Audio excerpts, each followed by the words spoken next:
for coming. And I'm going to let Sarah Head, who is the coordinator of our 20s and 30s group here at CFI, do the formal introduction. But we're very happy to have Jennifer here. I first met Jennifer when she was president of the Purdue Non-Theist, and she's moved on to bigger and better things now. So I'll let Sarah do the introductions. Hello. I am going to introduce to you Jennifer McCreight. She's always right. She has, really. Jennifer blogs about atheism, feminism, and science and sex at her blog, Blaghack. And she is a contributor to the Atheist Guide to Christmas, which was a fun little book. She co-founded the Society of Non-Theists at Purdue and was president of the group for 3 years. She now serves as the vice chair of the board of directors of the Secular Student Alliance, and she is currently a Ph.D. candidate in the Department of Genome Sciences at the University of Washington in Seattle. She is presenting the Indiana Theocracy tonight, so if you all would please welcome Jennifer McCreight.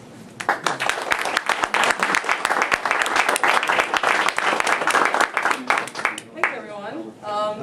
It's always nice/interesting to be back in Indiana.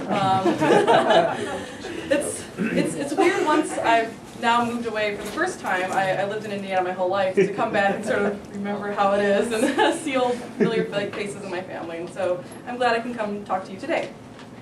So before I get started about sort of the Indiana Theocracy, I want to give a little background from where I'm coming from in my experience in Indiana. So I grew up in Munster, Indiana, which is in northwest Indiana. I've once had it described to me as a Republican enclave in a liberal county in a Republican state. It's a very white-collar community, mostly doctor lawyers, that type. My parents are both high school, middle school teachers, and I grew up in a fairly secular family. We celebrated Christmas and Easter, but it was really about, family, presents, chocolate eggs. It really wasn't about religion.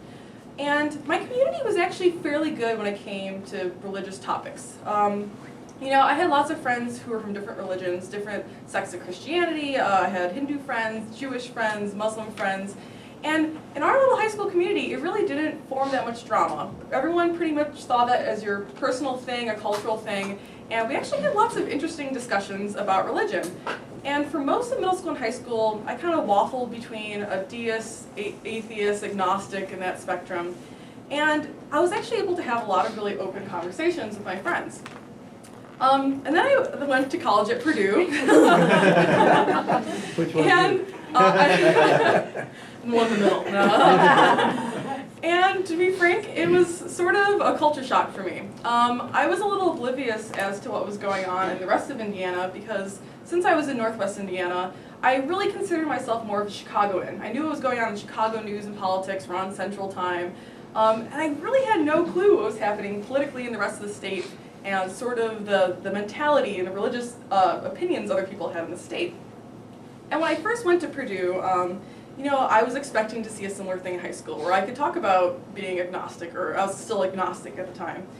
And during my first week of campus, it was really overwhelming how religious the campus was for a public school. I remember within the first couple of days there were Christian groups who were putting flyers in my mailbox in my dorm. People were actually roaming around the dorm rooms, kind of tricking you into getting little interviews and conversations with them, making it seem like they wanted to be your friend, but they're actually recruiting for their religious clubs.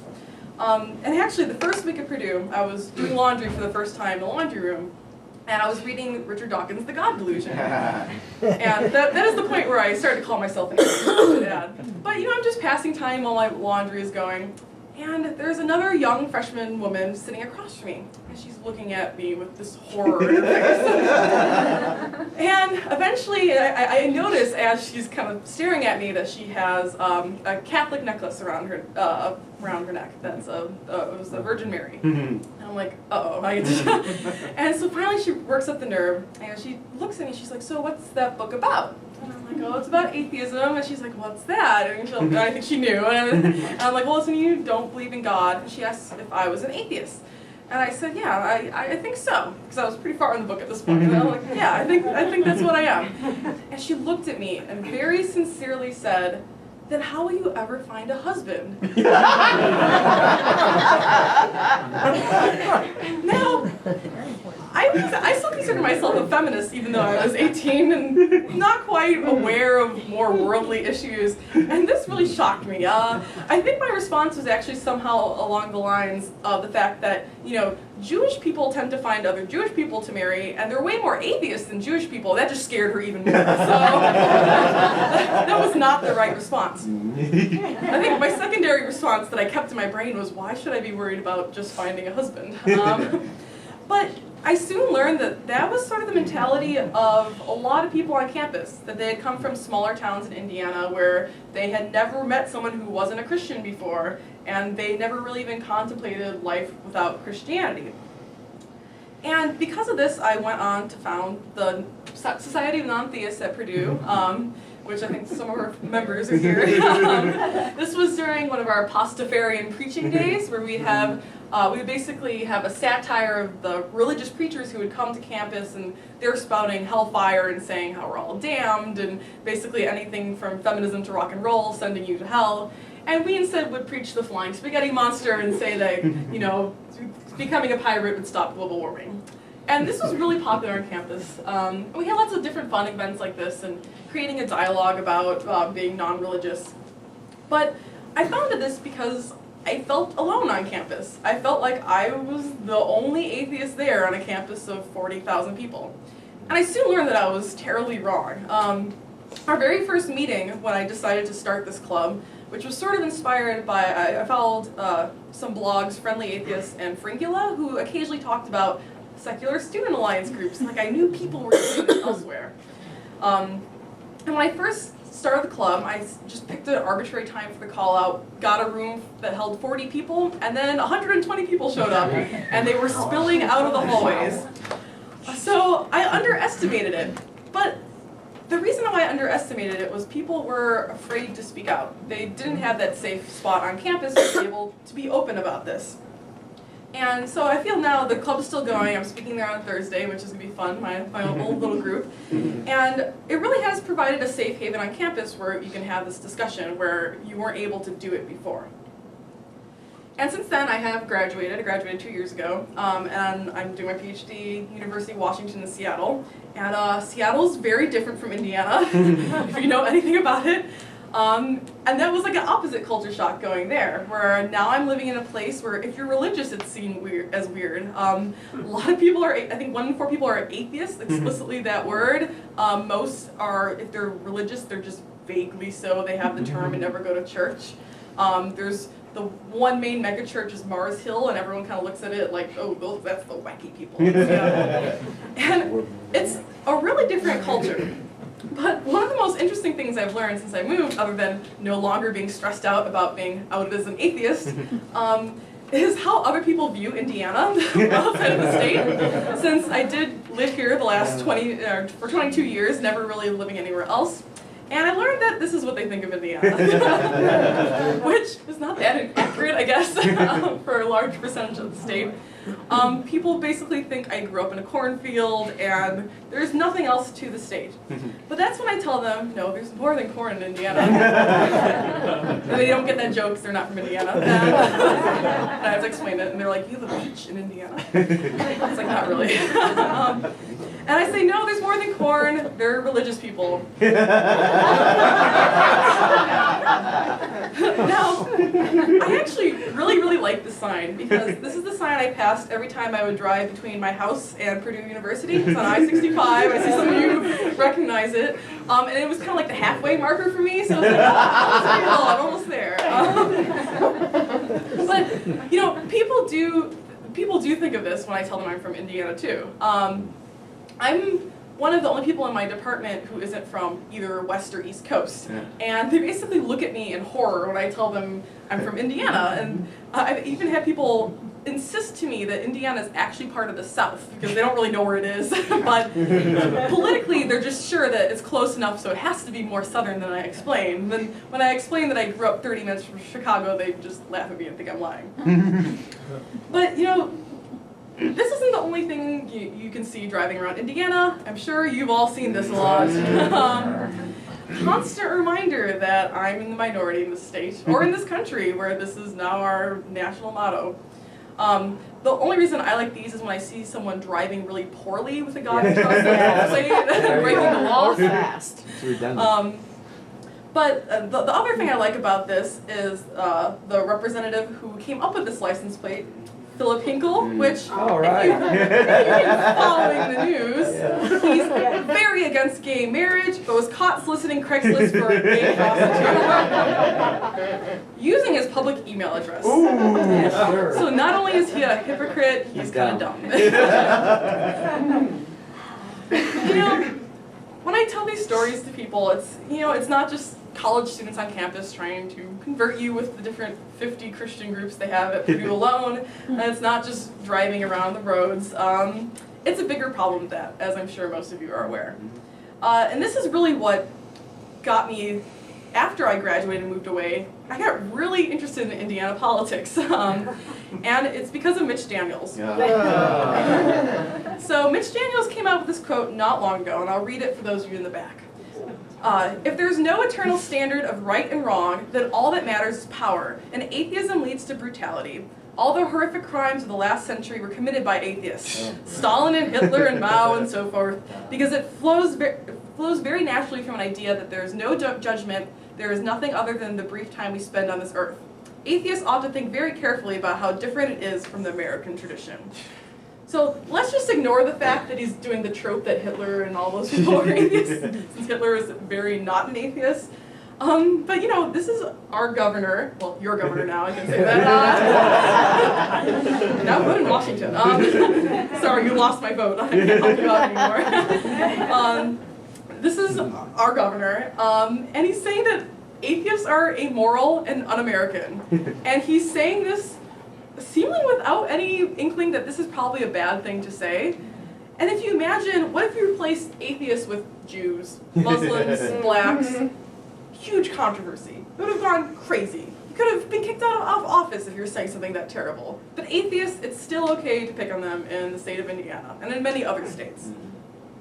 So, you know, when I moved, I still had I had my blog, and my blog started when I was still at Purdue, and so I had a really large Indiana readership sort of base. So even when I moved away, I had all these Indiana readers who were still knowing what's going on in the state, and they would send me emails updating me, particularly because they thought it was really funny when I got angry. And so I just always knew when something stupid was happening in Indiana. And one of my readers actually coined this term, Indian apoplexy, it's hard to say, which is just an incredible rage of hearing about stupid stuff happening in Indiana, especially related to separation of church and state issues. So recently there have been a couple big stories in the news over the last couple months when I knew that I was coming out to, my Purdue group is the first one who invited me, and I didn't know what I wanted to talk about yet. I didn't know if I wanted to give a new talk or an old one, and they were just making me really mad, all these news stories. And I'm like, you know what? I'm going to expose some of this stuff because I know when I was here, I didn't really know what was going on. I didn't know all the stories, maybe the big ones. And you know, I decided to give this talk to expose some of those bad legislation that's happening. But I have to say, this is kind of embarrassing to admit, but I also received a sign from God that I should give this talk. And you should know that my God is the Church of Google. It's a little hard to see, but when I searched Indiana Theocracy in Google image search, Mitch Daniels is glaring at me.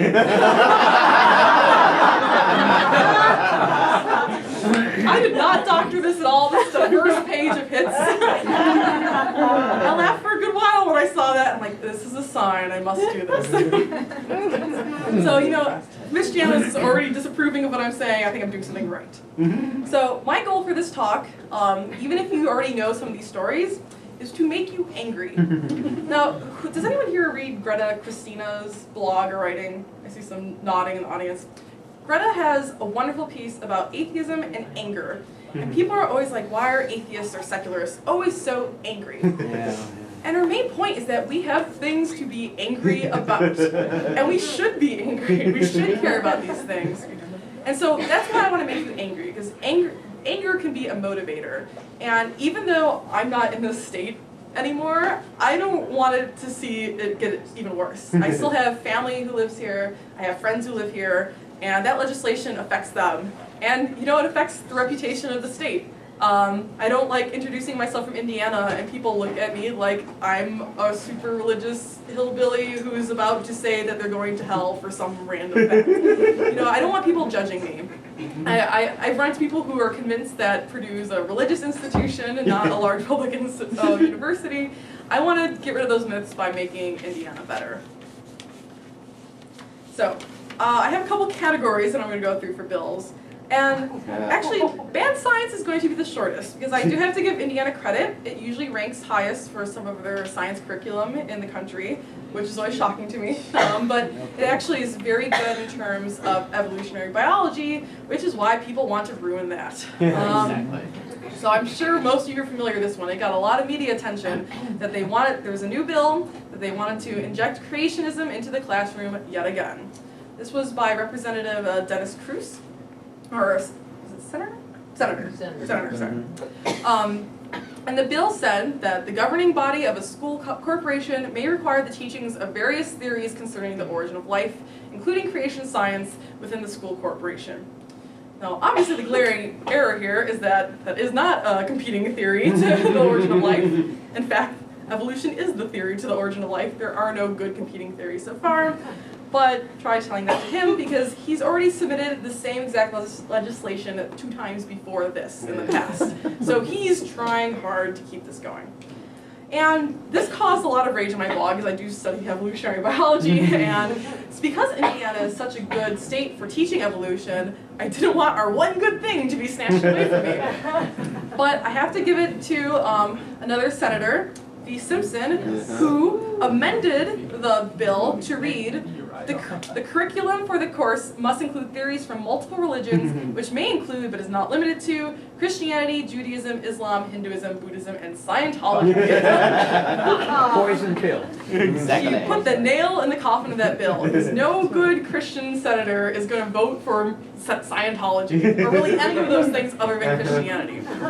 And the funny thing is, when they interviewed her about this, is that apparently Dennis came up to her and he voted for the amendment as well. And a lot of people voted for it. That's why it passed, because they thought that meant that with this amendment they would still vote for it, and they knew that most people in Indiana are Christians, so only Christianity is going to get taught anyway, even though other things get taught. What they didn't know is most people are going to freak out about it because Scientology is law in Indiana. And then ultimately it died, because House Speaker Brian Bosma, he killed the bill in order to avoid the inevitably costly lawsuit, because basically every organization in the country that's looking out for these sort of things was on top of it and sending them lots of literature about all the previous constitutional court cases in the Supreme Court saying how horribly wrong this is and how they have no chance in court. So thankfully that one is dead for now, but knowing him it might pop up again, because it already has. And really, the only other thing I wanted to point out in terms of bad science is something not relating to law, but just the sort of people we attract. We already have a Creationism Expo that's here fairly frequently, but there's also the first annual Catholic Conference on geocentrism. This was a couple years ago in South Bend, Indiana. Galileo was wrong, the church was right. I don't even have anything to add to that. I just want to point out that they thought Indiana would be a great location to hold this conference. This is going to be a slightly less funny topic. There have been a lot of problems throughout the country with women's health. Not just Indiana, but Indiana hasn't been one of the best. So I'm sure many of you are familiar with this bill, House Bill 1210. It did a number of things, and this bill passed. It's law now. It made abortions after 20 weeks illegal. It cut state funding to Planned Parenthood, so Medicaid people on Medicaid could not go and get these services until a federal judge stepped in a couple months later and said, you can't do this with the federal funds. And so now at least that happened and people can go again. But that was their intention. Defines human life starting when a sperm fertilizes an egg. Don't know where they got that definition from and how they managed to put it into law, but now it's there. Thank you, government, for defining that concept. And they require doctors to tell patients that objective scientific evidence show things like dangers of infertility from abortions and that fetuses feel pain at 20 weeks. And I actually was looking through the PDF of the legislation. And it's interesting because as a scientist, I'm ready to see all these objective scientific evidences, and they cite nothing. And that's because there is nothing to cite. They're basically legislating bad science into law. So now doctors have to effectively lie to their patients to not get disbanded. And one of the things that drove me craziest about this bill was there was a long debate for a long time if it should have exceptions for rape, incest, or life-threatening pregnancies. And ultimately it does. But this was a Representative Eric Turner, who he was the one who was sponsoring the bill to begin with. And his reason against having these exceptions were the following. I just want you to think about this, in my view. Giant loophole that could be created where someone who could, now I want to be careful, I don't want to disparage in any way someone who has gone through the experience of a rape or incest, but someone who is desirous of an abortion can simply say that they've been raped or there's incest. So we shouldn't have exceptions because all those women will just lie. Yeah, this is where I started getting really angry a couple months ago. And you'll see his name pop up more often throughout my talk. But unfortunately, there are other examples from legislation that was already existing in Indiana that's not so good about women's health. There's a case of B.B. Schwei, I don't know how to say her last name, unfortunately. The case here was that she was pregnant and she was severely depressed and she attempted to commit suicide and failed and got medical attention after the suicide attempt. 6 days later, she had a cesarean section and gave birth, and the newborn lived for a couple days and then died. And what happened to her is that they jailed her a year ago. She's been sitting in jail ever since because they charged her with murder and attempted feticide. That's the sort of compassion Indiana is showing to women who are so mentally distressed that they're committing suicide. Not to try to give them help, but that the fetus that was born and died is more important than her. And this has, I don't think I need to explain to you why this is terrible. The fact that this woman's been stuck in jail for a year is frankly cruel and unusual punishment. And I know that ACLU is particularly involved in this case because given the sort of liberal justifications for why they jailed her, they thought that it's possible that you would be able to be criminally charged if you did anything to potentially harm a child. So if you were smoking or lifting heavy loads, anything that could cause a miscarriage could be misconstrued as purposeful. Because the argument that the other people were saying was that it didn't matter if she was trying to kill the baby or not, she was doing something that was hurting it. So it's still in process of what's going to happen. Her case originally, they said that she was at fault, but she's taking it to the Indiana State Supreme Court. And then, there's some things that are just silly to me. Like the Girl Scouts. So you guys recognize this. There was a House resolution to celebrate the 100th anniversary of the Girl Scouts. I'm like, that's nice, Indiana. Thanks for recognizing the Girl Scouts. But then Representative Bob Morris came in. And after doing some Googling on the internets, he found abundant evidence proves that the agenda of Planned Parenthood includes sexualizing young girls through the Girl Scouts. And that it was a radicalized organization promoting homosexual lifestyles, and that of the 50 role models listed on their website, only 3 have a briefly mentioned religious background. Oh no, all the rest are feminists, lesbians, or communists. Darn. Yeah. But the one that probably offended me the most of all these statements, because these are just obviously silly, was that boys who decide to claim a transgender or cross-dressing lifestyle are permitted to become a member of the Girl Scout troop just like any real girl. Yeah. Well, he caught us. It's obviously like a feminist conspiracy to indoctrinate young girls. I personally wasn't a Girl Scout, so I had to go through other methods to become a feminist, like my abortion rituals and lesbian acts. But Girl Scouts easier to do. And you know what? I think I can kind of sympathize with him because he said He found this information on the internet after Googling. And after I did some Googling, I think I found his source, which was this pamphlet, where you can see, you can get badges in sex ed instructor badge, abortion cadet, transgender journey award. So I think this is what he found. He was a little confused because of it. And I think this segues nicely into GLBT issues, which are also pretty depressing in our state.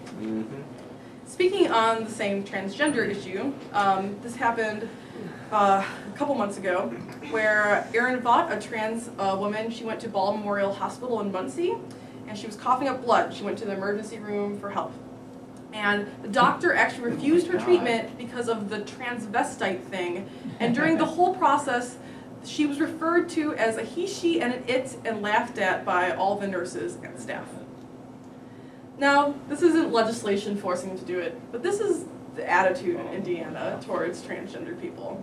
I mean, this is a hospital staff, and she's being treated this way. She's not walking into a Walmart or something. These are supposed to be professional, educated people, and they're calling this woman a he, she, and an it, and not taking care of her medical issues. If this would have been more serious, she could have been seriously injured or died. But thankfully, she's okay. And there was a lot of outrage over this, and this is sort of proof that outrage does help sometimes. Well, theoretically help, and that the hospital did apologize, and they're getting diversity training from various legitimate LGBT groups in Indiana. So maybe they'll learn something from it. I hope so. But this is a trend we see across the state. There have been a number of failures to add anti-discrimination proposals to laws in local cities. So they had a proposal to ban workplace discrimination on basis of sexual orientation, and this failed both in Goshen and in South Bend. To me, this seems pretty uncontroversial, that we shouldn't discriminate people based on their sexual orientation, but the council members in the community didn't see any point in adding it. Council member Derek Dieter said that he had not seen any documentation proving workplace discrimination against GLBT people that it exists. I couldn't find an image of Derek, but I think this is the closest representation. It's not looking very hard. This is really depressing. I mean, we're living in a state where communities that are fairly big towns, these are the tiniest towns in Indiana, won't pass laws against discrimination against GLBT people. But it's not hard to believe when you look at the state's laws on gay marriage in general. It's prohibited by statute. We don't recognize same-sex unions from any other state that have them legalized. And there was a constitutional ban that passed the House and Senate this year. And now that's not something to quite freak out about yet. Well, I think you should be freaking about all these things.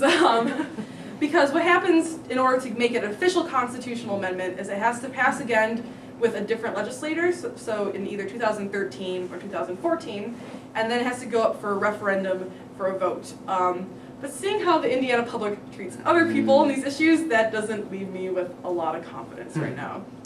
And this lovely bill also comes from Dennis Cruz, who is the same creationist bill guy. He's very busy apparently, who had this to say that the family is the basic unit of society and has been since Adam and Eve. So that explains the other bill too, I guess. But again, this is really depressing.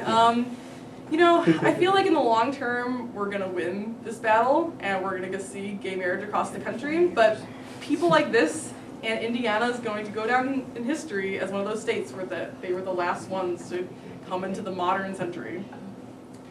But I do think there's hope. So this was a really interesting story. I know you all heard about the stage fair collapse at the Dana State Fair. That was really scary hearing about it from out of state because I know I have friends who go to the state fair a lot. Thankfully no one I knew was hurt. But a young woman called Christina Santiago was killed. And she was from the Chicagoland area. And she was a fairly well-known LGBT activist in the area. And she had a civil union with her partner, Alicia Brennan, in the state of Illinois. And so Christina was killed in the stage collapse. Alicia survived, but she was injured. And there was a lot of drama in the beginning wondering what the state was going to do, because this was obviously a really tragic incident. She was only one of 7 who were killed, so the spotlight was kind of on the situation. And recently, Brennan did receive the same wrongful death settlements as all the other heterosexual spouses who had people who died in the incident.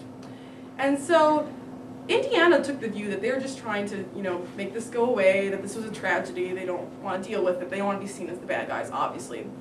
But a lot of lawyers are actually thinking this might have screwed over the anti-gay Indiana representatives because it might set the precedent for the recognition of out-of-state same-sex couples in Indiana. So there's a lot of talk about this going on right now, and it leaves me a little hopeful that maybe they accidentally dug them into a diversity hole. But I'm not sure. So that would be really interesting to see how it plays out. And finally, I just want to talk about religious privilege in general and some of the scary violations of separation of church and state that are happening in the legislature. One of the recent ones, prayer in school. Again, Dennis, you keep popping up. Wow, just a busy guy. So this new bill, it would to give schools ability to require the recitation of the Lord's Prayer. When I first saw this, I'm like, why are they doing this? This is obviously unconstitutional. This has been shot down so many times. But it's election season. They're probably pandering to their religious voter base. And that drives me crazy, that they feel like there's no problem in saying stuff like this in the bill itself, in order that each student recognize the importance of spiritual development in establishing character and becoming a good citizen. So if you're not spiritual in some way, if you're not specifically Christian, because you're reciting the Lord's Prayer, you don't have good character and you're not going to be a good citizen. And they have no problem putting this into the laws, even though, because they know that their base is still going to reelect them in their communities. When I saw this, I kind of had like a little 3-point rebuttal. The first one was fuck you. As someone who was raised with absolutely no spiritual development, I think I turned out pretty good. Of course, I'm like atheist, feminazi, so they probably don't think so. And again, this has repeatedly been established as unconstitutional, and it's just a waste of taxpayer time and money that they're putting this bill through the Senate so that we can just shoot it down again, because it's obviously not going to pass. Well, hopefully it's obviously not going to pass, and it's really just pandering. But one of the things that really irked me about it was they did think to add an exemption clause. But there are never, so like if a student chooses to not participate, they can choose not to. But this kind of insulted me more, because it just showed the total disconnect they have with what it's like being a non-Christian in the state of Indiana, and especially a non-Christian high school student.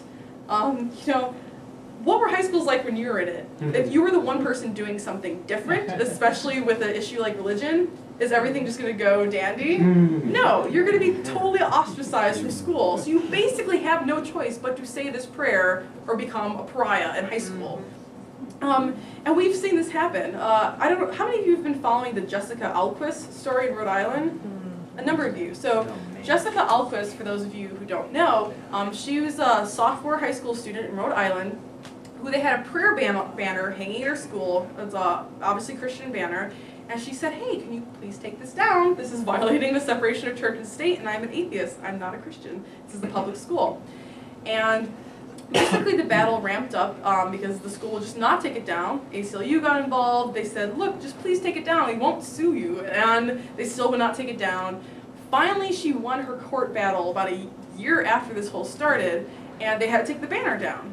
But in that process, she has been totally ostracized from the school.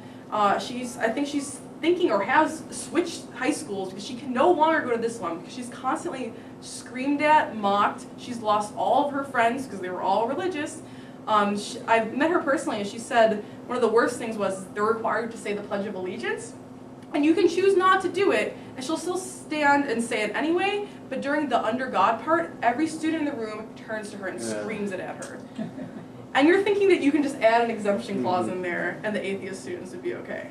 Or the non-Christian students, not even atheist students. I mean, separation of church and state, it's not just protecting the secular, it's protecting everyone, and that's a concept they don't get here in other states. Just another illustration of this in the schools is that Indianapolis schools, they actually had a censorship of atheist websites in one of their filters for a long time. They censored websites that feature, this is bizarre to me, information on religions such as Wicca, witchcraft, or Satanism, occult practices, atheistic views, voodoo rituals, or any form of mysticism are represented here. I don't think atheism doesn't really fit with any of those things, but they lump it in there. And so if you would try to reach blogs like Friendly Atheists or reach organizations like Freedom from Religion Foundation, you could not get there from a high school. And it also blocked LGBT sites.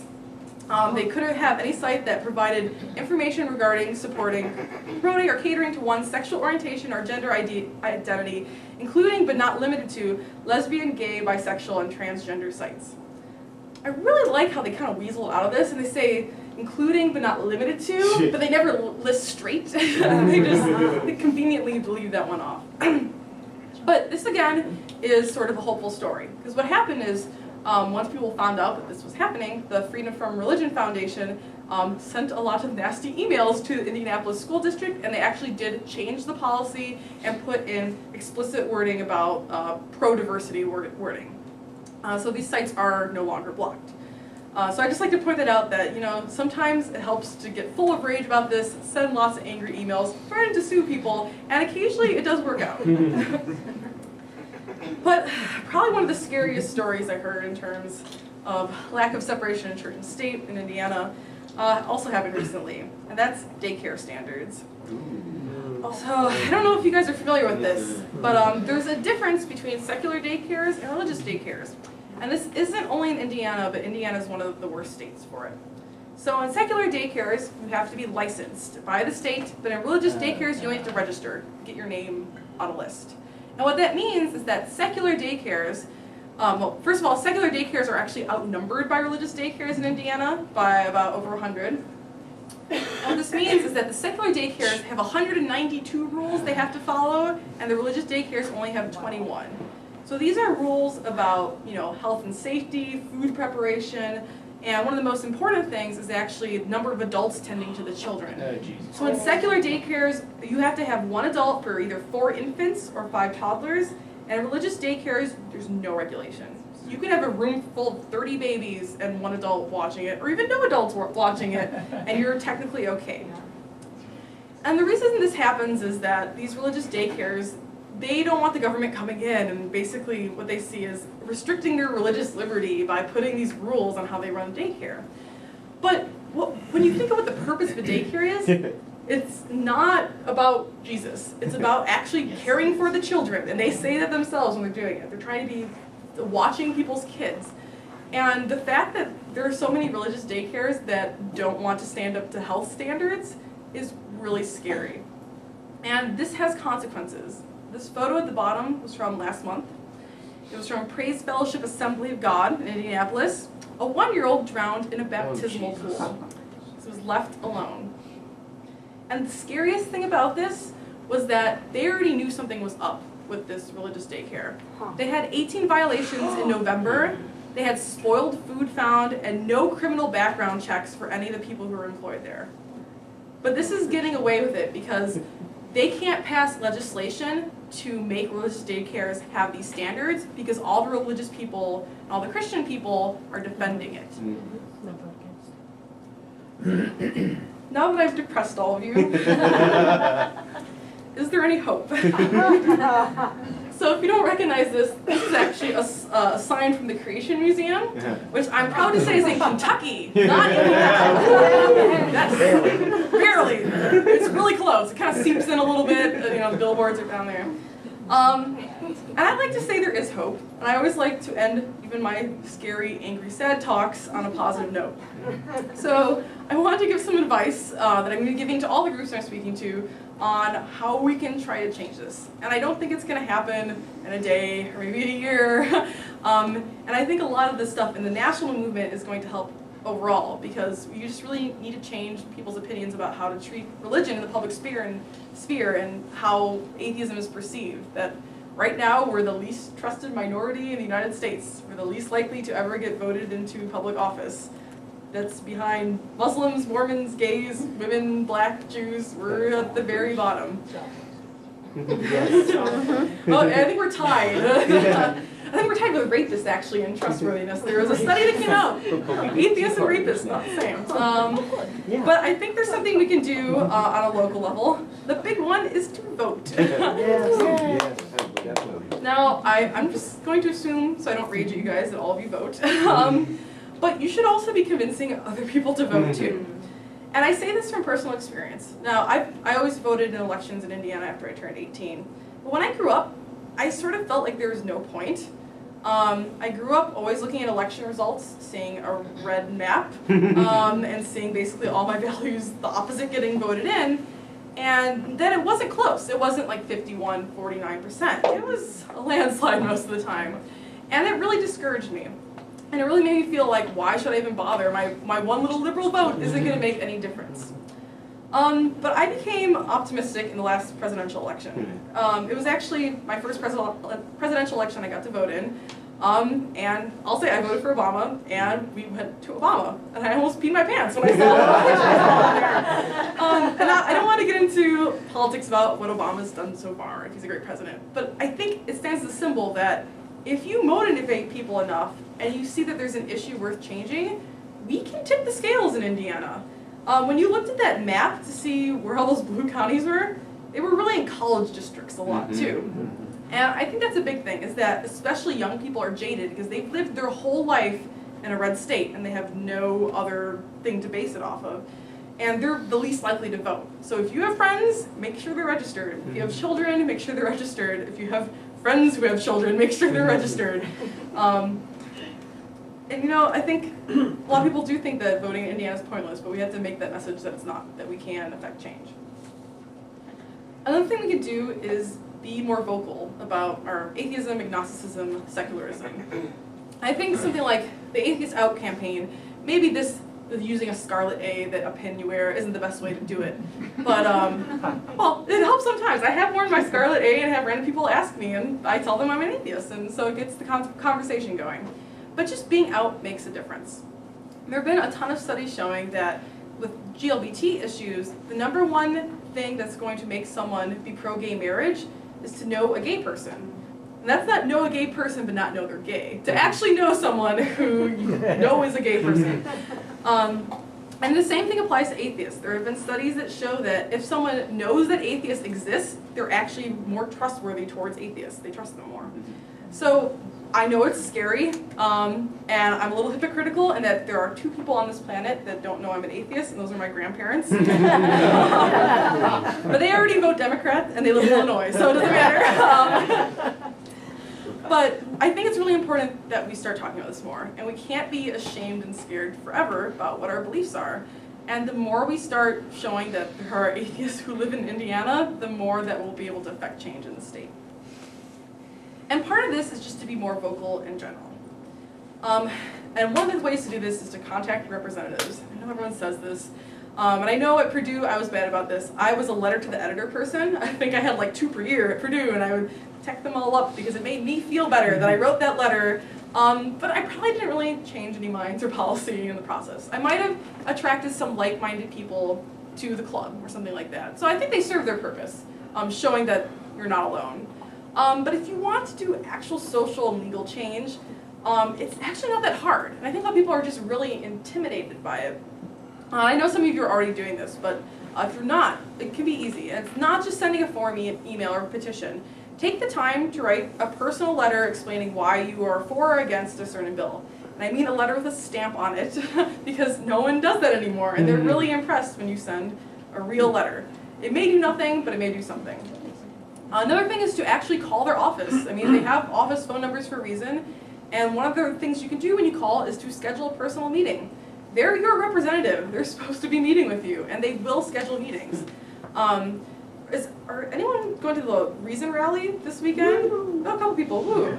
Are you going to the lobby day? Oh, okay. Failed. I'm not going either, so I'm a hypocrite. But so the Secular Coalition for America is trying to get more people to do this, because this is a really effective way to change laws, is that they're teaching people how to lobby. And you don't have to be a politician or lobbyist to lobby. It really just involves sitting down and talking to people, because the problem is people like Christians are super organized when it comes to this, and they're lobbying and talking to their congresspeople all the time. And so they seem really overrepresented when these congresspeople are making their decisions. So if we can get organized, we can have our voice heard as well. And I think one of the biggest things that we can do in Indiana, which I always regret that when I was running my group at Purdue, I sort of attempted to do it but never quite got it to work, partially because being an undergrad is busy, surprisingly, is to network with other Indiana secular groups. I feel like this is something certain groups do well with maybe closer groups, but not on the whole scale of the state. But it's really important. For example, we can exchange leadership contact information. I had times where I didn't know what the email or phone number was of other groups in the area. I didn't even know other groups existed. There should be a list somewhere that when all these groups have an updated Google Doc that you can put the new contact information in all the time. Or a shared Google Calendar between leaders of the groups so you know you're not hosting events on the same day if you're within an hour drive of each other and you're doing conflicts. Or even better, then you can have universal events. And universal events are way better for getting media coverage and getting more people into your group and getting more people to know that you're represented. So if you're all doing the same event on the same day across the whole state, and you can write a press release and send it in and say, hey, 20 secular groups are doing this blood drive on this day, isn't that great? That's impressive in Indiana. They're going to be like, there's more than one there's a secular group? There are 20 of them? News coverage. I mean, when I founded my group at Purdue, they wrote an article just that we existed. It was like, whoa, an atheist group. So imagine, whoa, 20 atheist groups, and they're all feeding the hungry, or they're marching on Capitol Hill. Another idea that's been floated around, I think from some of the student groups, is to host a regional or national conference. Now that's easy for me to say now because I'm gone, I don't have to organize it. And this is probably a more future goal. But stuff like this really brings the community together. Now, like it was said earlier, I'm on the board for the Secular Student Alliance, and we have an annual conference every summer. And this brings communities together from all over the United States, from secular student groups that are at colleges and high schools. And I've made really close friendships from those. And not only friendships, but I've collaborated with groups because I've met them. And because of these conferences, students meet other groups that are near them, become good friends, and they've been organizing their own little regional things. So we've sort of naturally come up with little groups that are collaborating together. There's a southeastern group that's actually about 7 or 8 secular student alliance groups across a couple states, and they are throwing their own little mini conferences. There's one in Texas that all the Texas student groups are throwing their little mini conference. And it really strengthens the bond, and again, it gets you more media coverage, and it makes you seem like a bigger group. And finally, another thing you could do together is just coordinate letter writing campaigns or press releases. You know, if you have a press release you send out saying, Center for Inquiry hates that Mitch Daniel said the stupid thing about atheists, that's good. That is a great first step. But it has so much more impact if there are 20 organizations listed there. Even if they don't know the size of those organizations, even if one of those is a student group where there are 5 people in it. When you see a list of 20 official titles and universities that they're at or who they're sponsored by on a national organization, that's scary to politicians. It makes us seem a lot bigger because together we're more powerful.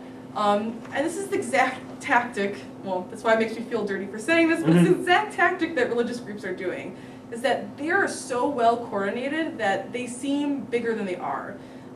Those evangelical kind of fringe crazy groups, there are not that many of them, but they're just so well organized, it seems like they're in the majority. So it's scary to say this, but we have to copy them in this regard, and that we are about the same size as them, if not more, and we can make a difference if we organize. And again, this is something I tried to do and I failed, and it's not something that you're gonna do in a week, and especially hard with student groups because there's just such a quick turnover between leadership. But one of those things that's great is if you get that network established, then it's there for all eternity, that someone is just tradition to update that Google Doc, to update that Google Calendar. Or I'm not shilling for Google. I mentioned Google so many times in this talk that I'm not a representative. But again, together we are more powerful. So when you're raging about stuff in Indiana, we need to remember that we're not alone, like I did when I was at Purdue and I felt like I was the only atheist. We have to remember that there are other people out there and that when you band together, you can get things done and you can change even a state like Indiana. That's all I have today. Thank you.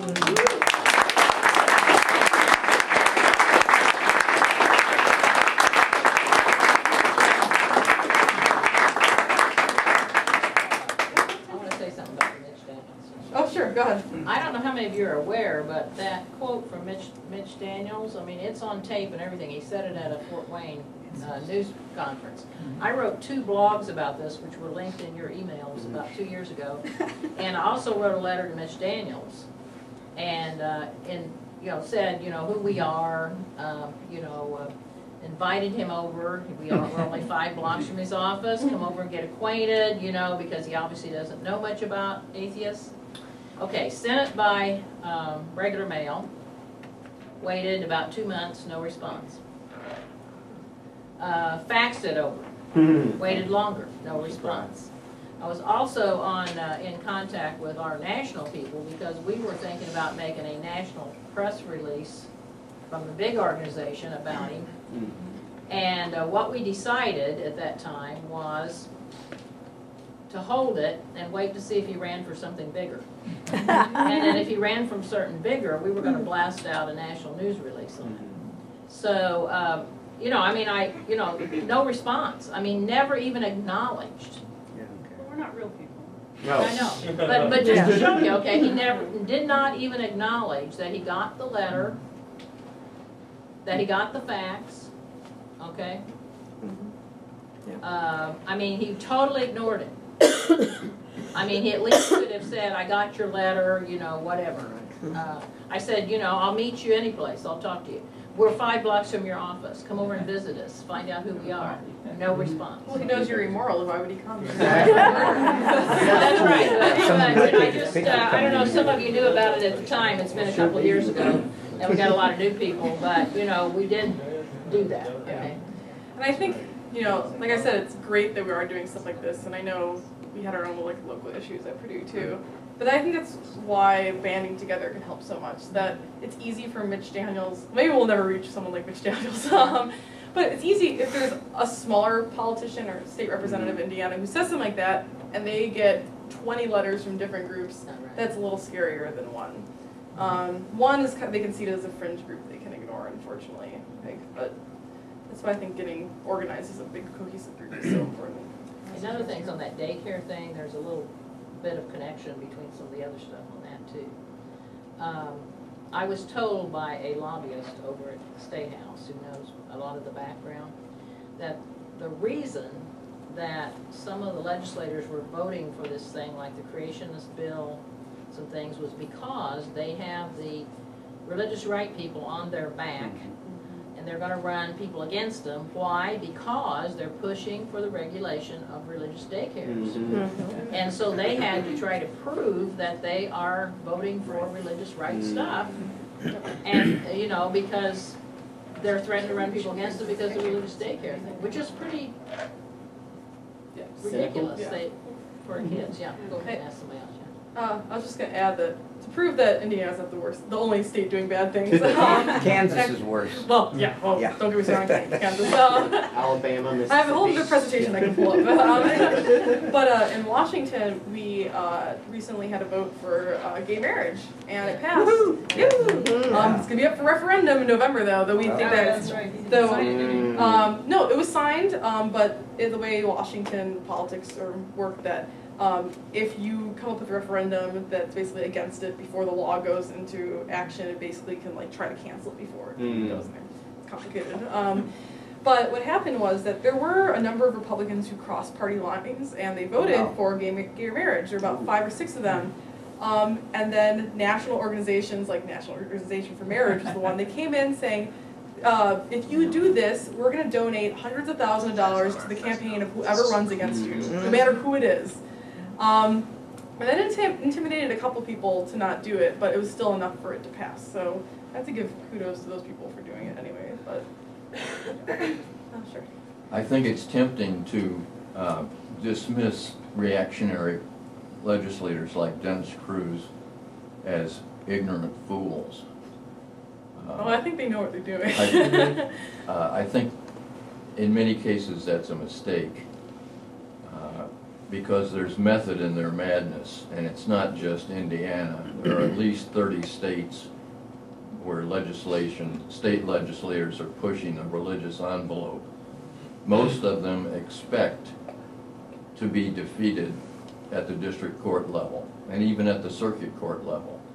But in a rare moment of honesty, they may say to you over a drink at 3 in the morning, yes, it's settled law temporarily, we understand that, but it's a different Supreme Court now. Yep. That's what Dennis That's what I said. I almost threw it up there, but You only have 4 liberals Yeah.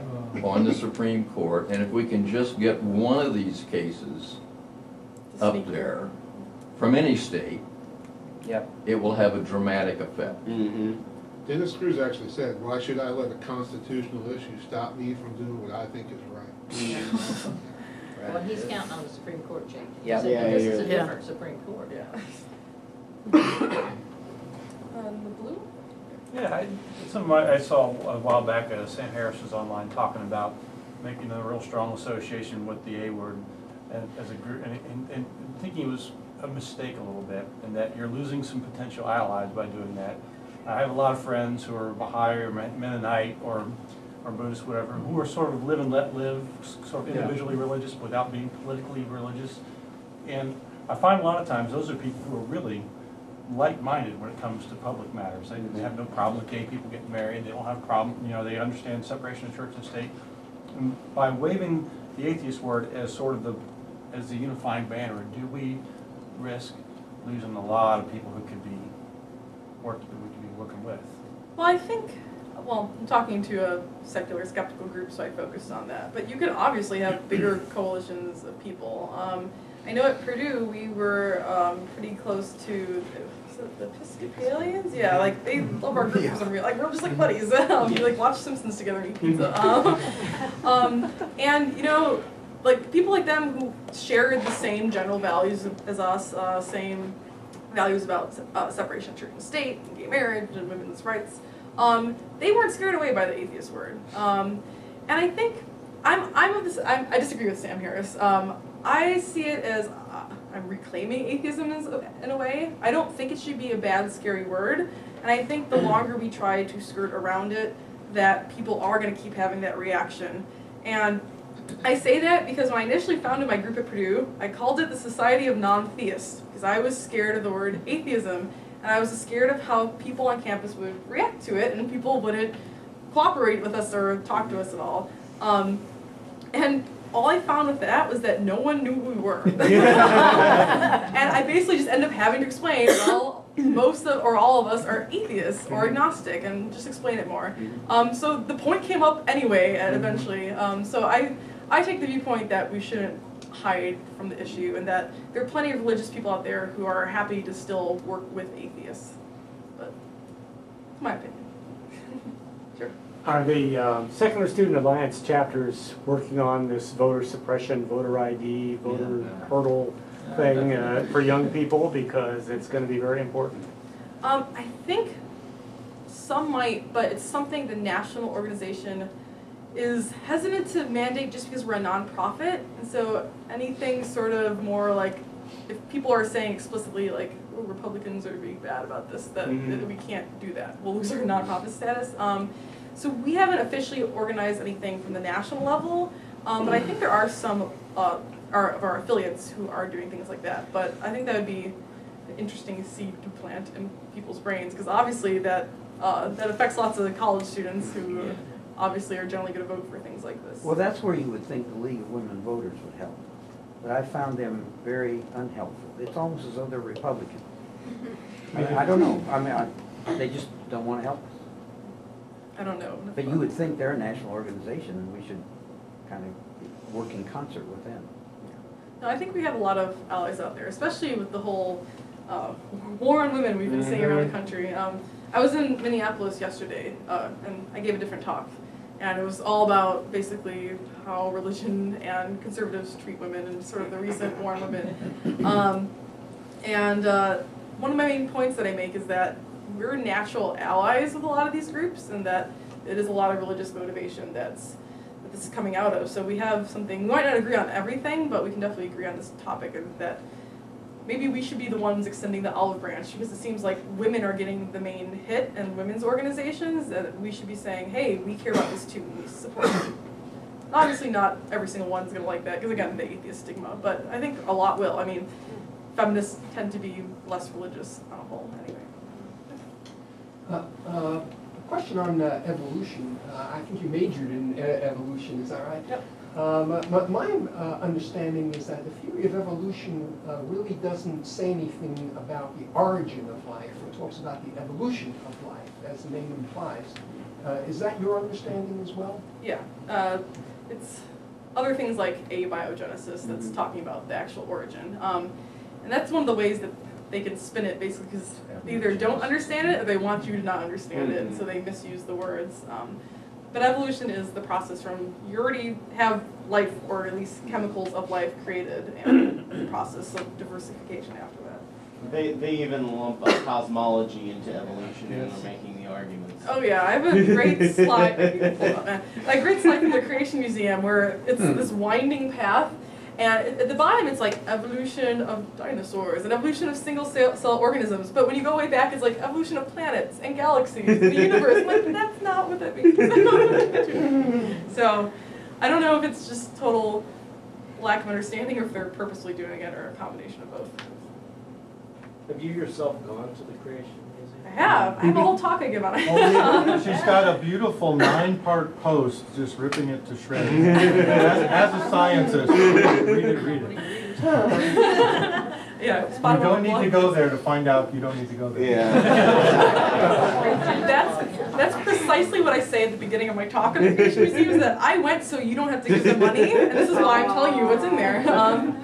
But yeah, so I do have on my blog a 9-part post about everything in the Creation Museum. So I went as part of P.Z. Meyer's like 300 Zerg Rush trip, so that was very interesting.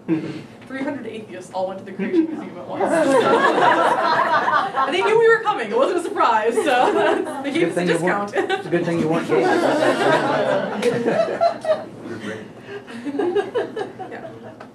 I know you've followed the creationism legislation around the country, and I'm curious if you've ever seen any legislator or anybody who argues for it who has any idea how a trained science teacher could make an argument teaching students how to come to the conclusions that religion have come to. Can you say that one more time? I'm trying to figure out, does anybody really think that once they pass the law, a science teacher could teach creation theory? There's no scientific process to get there. Yeah, well, they say that it's a science, but it's not. So what would you actually be teaching? And in the states where they have it, what are they doing?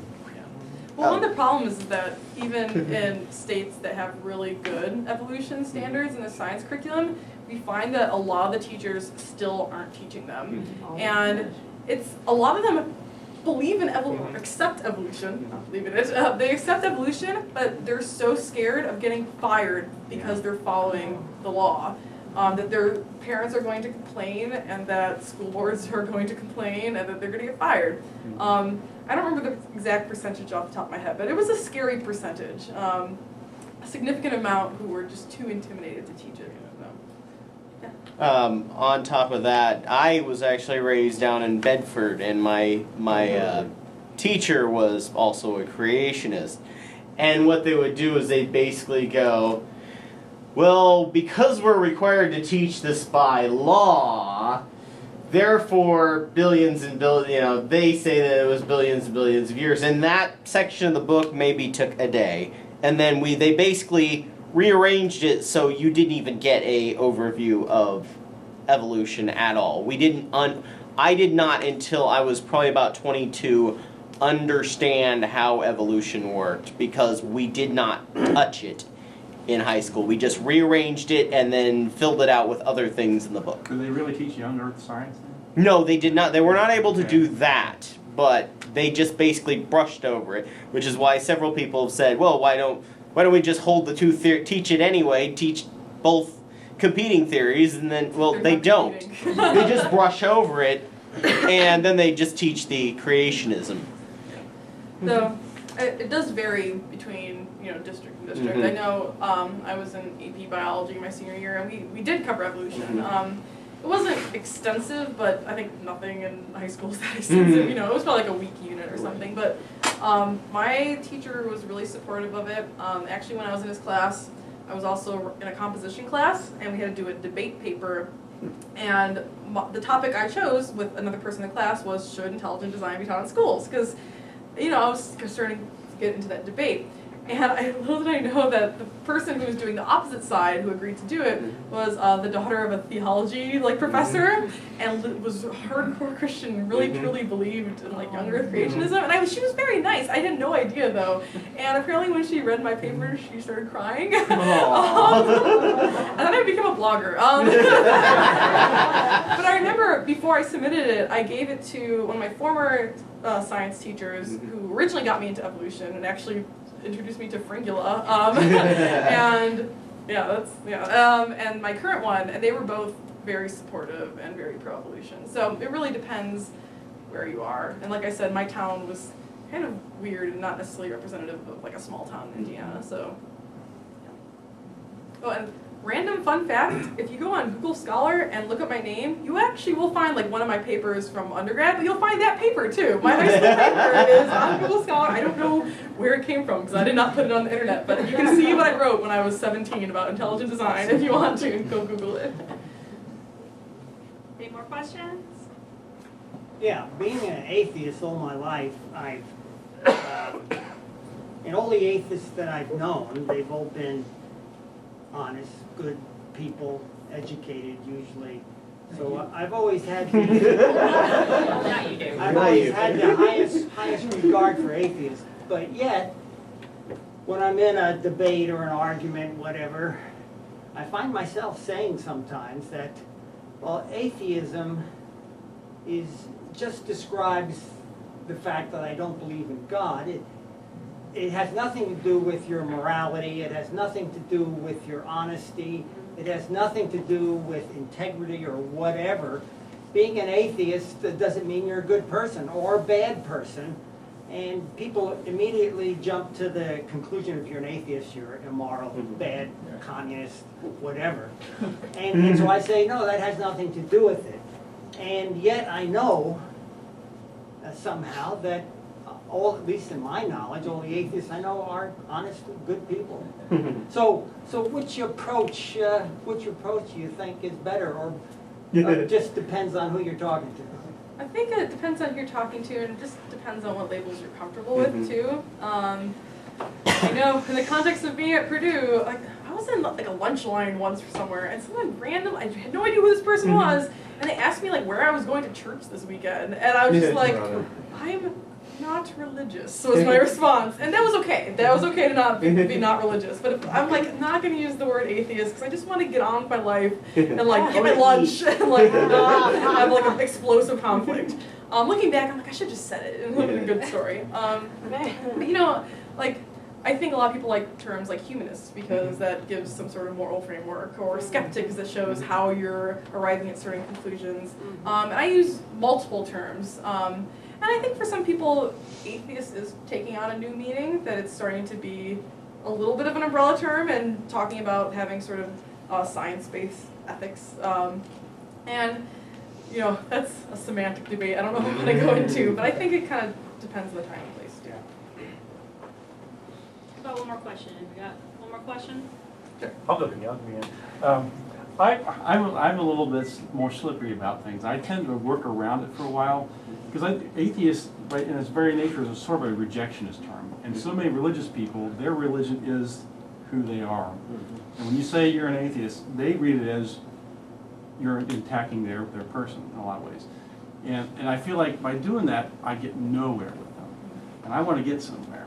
I want to get them to like me. And getting a little bit closer with them. I had a coworker I sort of did this with, and this will sound really bad. I also try to out-Christian them. I try to be nicer. I try to be more courteous. Or I try to be more helpful, more polite. Do all the things that they think they should be doing all the time, and then sort of let the cat out of the bag after they've already decided I'm a really nice person. They like hanging out with me, and it makes it really difficult to close the door. Yeah. And now the conversation, I think, is a little freer. It's a little dishonest.